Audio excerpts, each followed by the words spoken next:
ಎಲ್ರಿಗೂ ನಮಸ್ಕಾರ. Universe love ಚಾನಲ್ಗೆ ನಿಮ್ಮೆಲ್ರಿಗೂ ಸ್ವಾಗತ. ಗಿಲ್ಲಿ ಇದೇ ರೀತಿ ಕಾವ್ಯಗೆ ಫೇವರಿಸಮ್ ಮಾಡ್ಕೊಂಡು ಹೋಗ್ತಾ ಇದ್ರೆ 100% ಅವನಿ ಸೀಸನ್ ಗೆಲ್ಲಲ್ಲ. 100% ಇಲ್ಲ ರಕ್ಷಿತನೋ ಇಲ್ಲ ಅಶ್ವಿನಿಯವರೋ ಕಪ್ ಎತ್ಕೊಂಡು ಹೋಗೋದಂತೂ ಗ್ಯಾರಂಟಿ ಅನಿಸ್ತಿದೆ. ಇವನು ಏನಕ್ಕೆ ಇತ್ತೀಚೆಗೆ ಕಾವ್ಯ ಕಾವ್ಯ ಅಂತ ಇದು ಮಾಡ್ತಿದ್ದ ಗೊತ್ತಿಲ್ಲ. ಅವರಪ್ಪ ಬ್ರಾಸ್ಲೆಟ್ ಕೊಟ್ರೆ ಅದಕ್ಕೆ ಏನೋ ಗೊತ್ತಿಲ್ಲಪ್ಪ. ಇಷ್ಟೊಂದು ಫೇವರಿಸಮ್ ಮಾಡೋದು ಒಳ್ಳೇದಲ್ಲ. ಅದು ಇನ್ನೇನು ಸೀಸನ್ ಹತ್ತತ್ರ ಬಂತು ಅನ್ನಂಗೆ ಇನ್ನು 3 ವಾರ ಇದೆ ಅನ್ನೋ ಹಾಗೆ ಈ ಥರ ಮಾಡ್ತಿದ್ದಾನೆ ಅಂದರೆ ಎಲ್ಲ ಅವನ ಆಟನ ಅವನೇ ಅವ್ನ ಕೈಯಾರ ಹಾಳು ಮಾಡ್ಕೋತಿದ್ದಾನೆ ಅನ್ನೋದು ಇಲ್ಲಿ ಕ್ಲಿಯರಾಗಿ ಗೊತ್ತಾಗ್ತದೆ. ಈಗೇನು ನೆನ್ನೆ ಎಲ್ಲ ನಾಮಿನೇಷನಲ್ಲಿ 5 ಸುತ್ತಲು ಕಾವ್ಯ 4 ಸುತ್ತಲು ಕಾವ್ಯ ಬರ್ತಾಳೆ, 4 ಸುತ್ತಲೂ ಕಾವ್ಯನ ಸೇವ್ ಮಾಡ್ತಾನೆ. ಓಕೆ, ರಕ್ಷಿತನು ಕಾವ್ಯನ ಟಾರ್ಗೆಟ್ ಮಾಡಿದ್ದಾಳೆ, ಅವಳನ್ನ ಹೆಂಗಾದರೂ ಮಾಡಿ ನಾಮಿನೇಟ್ ಮಾಡಬೇಕಂತ. ಬಟ್ ಅವಳಲ್ಲಿ ನಾಮಿನೇಟ್ ಮಾಡೋದಕ್ಕೆ ರೀಸನ್ ಕೂಡ ಕೊಟ್ಟಿದ್ದಾಳೆ. ಬಟ್ ಅಲ್ಲಿ ಗಿಲ್ಲಿ ಸೇವ್ ಮಾಡಿದ್ದಾನೆ ಕಾವ್ಯನ. ಓಕೆ, ನಾಮಿನೇಷನಲ್ಲೇನು ಅವಳದೇ ಪರ್ಫೆಕ್ಟ್ ಇತ್ತು, ಅವಳು ವಾದ ವಿವಾದ ಮಾಡ್ಕೊಂಡಿದ್ದಾಳೆ, ವಾದ ಸರಿಯಾಗಿ ಮಾಡಿದ್ದಾಳೆ, ಅದಕ್ಕೋಸ್ಕರ ಕಾವ್ಯನ ನಾನು ಸೇವ್ ಮಾಡಿದೆ ಅಂತ ಗಿಲ್ಲಿ ಹೇಳ್ದ. ಓಕೆ, ಅದು ನಾಮಿನೇಷನ್ ಮುಗೀತು. ಬಟ್ ಇಲ್ಲಿ ಕ್ಲಿಯರಾಗಿ ಗೊತ್ತಾಗ್ತದೆ ಸ್ಪಂದನ ನೀರು ಜಾಸ್ತಿ ಇದೆ ಈ ಟಾಸ್ಕಲ್ಲಿ ಅಂತ.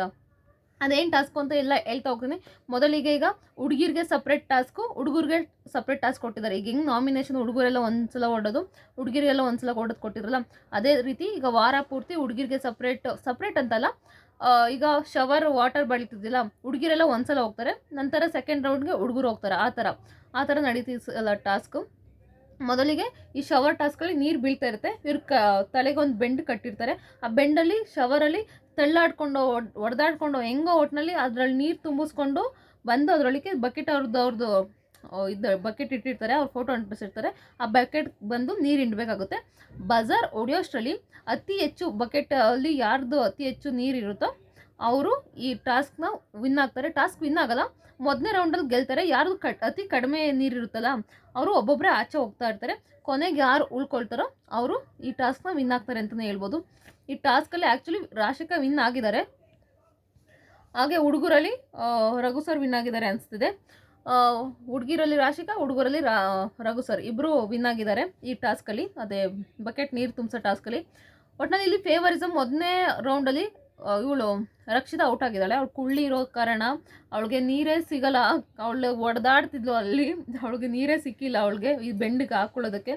ಸೊ ಅವಳು ಮೊದಲನೇ ರೌಂಡಲ್ಲೇ ಡಿಸ್ಕ್ವಾಲಿಫೈ ಆಗೋಗಿದ್ದಾಳೆ. ಇನ್ನು 3 ಜನ ಇರ್ತಾರೆ, ಸ್ಪಂದನ, ಕಾವ್ಯ ಹಾಗೆ ರಾಶಿಕಾ. ಇವ್ರು 3 ಜನದಲ್ಲಿ ಈಗ 2ನೇ ರೌಂಡ್ ನಡೆಯುತ್ತೆ. ಮಧ್ಯದಲ್ಲಿ ರಕ್ಷಿತಾ ಹೋಗ್ತಾರಲ್ಲ, ಅದು ಸೆಕೆಂಡ್ ರೌಂಡಲ್ಲಿ ಹುಡುಗರು ನಡೆಯುತ್ತೆ. ಅದರಲ್ಲಿ ಧನುಷ್ ಔಟ್ ಆಗಿದ್ದಾನೆ ಅನಿಸ್ತದೆ ಮೋಸ್ಟ್ಲಿ. ಆಮೇಲೆ ಧ್ರುವಂತ್ ಮತ್ತು ಇವ್ರು ಉಳ್ಕೊಂಡಿದ್ದಾರೆ, ರಘುವ್ರು ಉಳ್ಕೊಂಡಿದ್ದಾರೆ. ಮತ್ತು ಈಗ ಮತ್ತೆ 3ನೇ ರೌಂಡ್ಗೆ ಹುಡುಗಿರು ಬರ್ತಾರೆ. 3 ಜನ ಈಗ ಜಾಸ್ತಿ ನೀರಿತ್ತಲ್ಲ ಅವ್ರು ಬರ್ತಾರೆ ಟಾಸ್ಕ್ ಆಡೋದಕ್ಕೆ. 3 ಜನದಲ್ಲಿ ಈಗ ರಾಶಿಕಾ ಅತಿ ಹೆಚ್ಚು ನೀರಿರುತ್ತೆ, ಅವಳದು ಓಕೆ, ಅವಳು ಮುಂದಿನ ಆಟಕ್ಕೆ ಕ್ವಾಲಿಫೈ ಆಗಿದ್ದಾಳೆ ಅಂತ. ಇವರಿಬ್ಬರಲ್ಲಿ ಅಲ್ಲಿ ಕ್ಲಿಯರಾಗಿ ಗೊತ್ತಾಗ್ತದೆ ಸ್ಪಂದನ ಒಂಚೂರು ಜಾಸ್ತಿ ಇದೆ, 1 ಇಂಚಷ್ಟಾರ ಸ್ವಲ್ಪ ಜಾಸ್ತಿ ಇದೆ. ಅಲ್ಲಿ ಚಿಕ್ಕ ಮಕ್ಕಳು, ಅವಳು ರಾಶಿಕನು ಅದೇ ಹೇಳ್ತಾಳೆ, ಮೊನ್ನೆ ಮಾಳೂರು ಮಕ್ಕಳು ಬಂದಿದ್ರಲ್ಲ ಅವ್ರಿಗೆ ತೋರಿಸಿದ್ರು ಹೇಳ್ಬಿಡ್ತಾರೆ ಸ್ಪಂದನ ಅದು ಜಾಸ್ತಿ ನೀರಿದೆ ಅಂತ. ಬಟ್ ಈಗ ಇಲ್ಲಿ ಅಲ್ಲೋ ಕೂತ್ಕೊಳ್ತಾನೆ, ಇಲ್ಲೋ ಕೂತ್ಕೊಳ್ತಾನೆ, ಮಲ್ಕೊಂಡು ನೋಡ್ತಾನೆ, ಚೇರ್ ಮೇಲೆ ಕುತ್ಕೊಂಡು ನೋಡ್ತಾನೆ, ಬಗ್ಕೊಂಡು ನೋಡ್ತಾನೆ.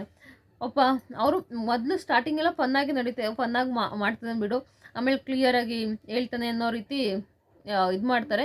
ಬಟ್ ಅವನು ಇನ್ನೂ ಅದನ್ನು ತುಂಬ ಓವರಾಗಿ ತೊಗೊಂಡು ಹೊಂಟೋಗಿದ್ದಾನೆ. ಇಲ್ಲ ಕಾವ್ಯ ನೀರೇ ಜಾಸ್ತಿ ಇರೋದು ಅಂತ. ಬಟ್ ಸ್ಪಂದನ ಪಾಪ ಅಳ್ತಿದ್ದಾಳೆ. ಕೊನೆಗೂ ಕಾವ್ಯನೇ ಗೆಲ್ಸಿದ್ದಾನೆ ಅವನು ಇದ್ರ ರೌಂಡ್ಗೆ. 2ನೇ ರೌಂಡ್ವರೆಗೂ ಹೋಗಿದ್ದಾಳೆ ಅವಳು. ಬಟ್ ಕೊನೆಗೆ ರಾಶಿಕನೇ ಇದರಲ್ಲಿ ಗೆದ್ದಿದ್ದಾಳೆ. ಇಲ್ಲಿ ಸ್ಪಂದನಾಗ ನಿಜವಾಗ್ಲೂ ಮೋಸ ಆಗಿದೆ ಅಂತ ನನಗನ್ನಿಸ್ತು. ಇವ್ರು ಧನುಷವ್ರು ಕೂಡ ಹೇಳ್ತಿರ್ತಾರೆ ಇಲ್ಲಿ ಮೋಸ ಮಾಡ್ದ, ಇಲ್ಲಿ ಕಾಣಿಸಲ್ವಾ ಫೇವರಿಸಮ್ ಮಾಡ್ತಾ ಇರೋದು ಅಂತ. ಬಟ್ ಕಾವ್ಯ ಇಲ್ಲಿ ಹೇಳ್ಬೋದಾಗಿತ್ತಲ್ಲ, 100% ಕಾವ್ಯ ಹೇಳ್ಬೋದಾಗಿತ್ತೆ, ಇಲ್ಲ ಬಿಡು ನಂದೇ ಕಡಿಮೆ ಇದೆ ಅಂತ.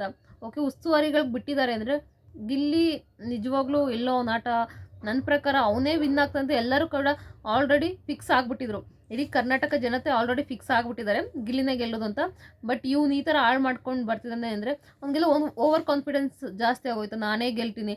ಈಗ ಬಂದಿರೋ ಗೆಸ್ಟ್ ಎಲ್ಲ ಹೇಳ್ತಿರ್ತಾರೆ, ಹೋಗಿ ಗಿಲ್ಲಿ ಸಖತ್ತಾಗಿ ಆಡ್ತಿದ್ದೆ, ನೀನು ಕಾಮಿಡಿ ಸೂಪರ್. ಈಗ ಬಂದಿರೋ ಪೇರೆಂಟ್ಸ್ಗಳೆಲ್ಲ ಹೇಳ್ತಾಯಿದ್ರು ನನಗೆ ಗಿಲ್ಲಿ ಅಂದರೆ ತುಂಬ ಇಷ್ಟ ಅಂತ. ಬಟ್ ಅವ್ನಿಗೆಲ್ಲ ಅದು ತುಂಬ ನೆತ್ತಿಗೆ ಏರ್ಬಿಟ್ಟಿದೆಯಾ ಏನೋ ಗೊತ್ತಿಲ್ಲ. ನಿಮ್ಗೇನು ಅನ್ಸುತ್ತೆ ಇದ್ರ ಬಗ್ಗೆ ನೋಡೋಣ. ಇನ್ನೂ ಎಪಿಸೋಡ್ ಆಗಿಲ್ಲ, ಎಪಿಸೋಡ್ ನೋಡೋದ್ಮೇಲೆ ನಾನು 100% ಕ್ಲಿಯರ್ ಮಾಡ್ತೀನಿ ಏನಾಗಿದೆ ಏನಿಲ್ಲ ಅಂತ. ಈಗಲೇ ಮಾತಾಡೋದು ಬೇಡ ಅದ್ರ ಬಗ್ಗೆ. ಒಂದಂತೂ ಕ್ಲಿಯರ್ ಆಗಿದೆ, ಇಲ್ಲಿ ಸ್ಪಂದನ ಸೋಲಿಸಿದ್ದಾನೆ, ಕಾವ್ಯನ 3ನೇ ರೌಂಡಿಗೆ ತೊಗೊಂಡೋಗಿದ್ದಾನೆ ಅಂತ. ಇಲ್ಲಿ 100% ಇದ್ರ ಬಗ್ಗೆ ಸುದೀಪ್ ಸರ್ ಇದ್ರ ಬಗ್ಗೆ ಕ್ಲಾಸ್ ತೊಗೊಳ್ಳಿಲ್ಲ ಅಂದರೆ ಅವ್ನು ಇನ್ನೂ ಮಿತಿ ಮೀರಿ ಹೋಗ್ತಾನೆ, ಇಲ್ಲಾಂದರೆ ಅವ್ನು ಆಡಿದ್ದೇ ಆಟ ಆಗೋಗುತ್ತೆ ಅಂತ ಅನಿಸುತ್ತೆ. ಈಗ ಅವ್ರು ಬೈಲಿದ ಸುದೀಪ್ ಸರ್ ಅಂದರೆ ಅವ್ನು ಇದೇ ಥರ ಆಟ ಆಡ್ಕೊಂಡು ಹೊಂಟೋಗ್ತಾನೆ, ಆಮೇಲೆ ಅವನ ಆಟನ ಅವನೇ ಹಾಳು ಮಾಡ್ಕೊಂಡಂಗಾಗುತ್ತೆ. ಇವಾಗ ಸ್ವಲ್ಪ ಸುದೀಪ್ ಸರನ್ನು ಕರೆಕ್ಟ್ ಮಾಡಿದ್ರೆ ಮುಂದಿನ ಸಲ ಸರಿ ಹೋಗ್ತಾನೆ, ಜನಗಳು ಇಷ್ಟಪಡೋಕ್ಕೆ ಶುರು ಮಾಡ್ತಾರೆ ಅಂತ ನನಗನ್ಸುತ್ತೆ. ನಿಮ್ಗೇನು ಅನ್ಸುತ್ತೆ ಇದ್ರ ಬಗ್ಗೆ? ಯಾರು ಸರಿ ಯಾರು ತಪ್ಪು ಅಂತ ದಯವಿಟ್ಟು ಕಮೆಂಟ್ ಬಾಕ್ಸಲ್ಲಿ ಕಮೆಂಟ್ ಮಾಡಿ. ಪೂರ್ತಿ ವಿಡಿಯೋ ನೋಡಿದ್ದಕ್ಕಾಗಿ ಧನ್ಯವಾದಗಳು. Thank you so much. ಒಟ್ಟಿನಲ್ಲಿ ಈ ಟಾಸ್ಕಲ್ಲಿ ಗೆದ್ದಿರೋದು ರಾಶಿಕಾ ಮತ್ತು ರಘು ಸರ್. Thank you.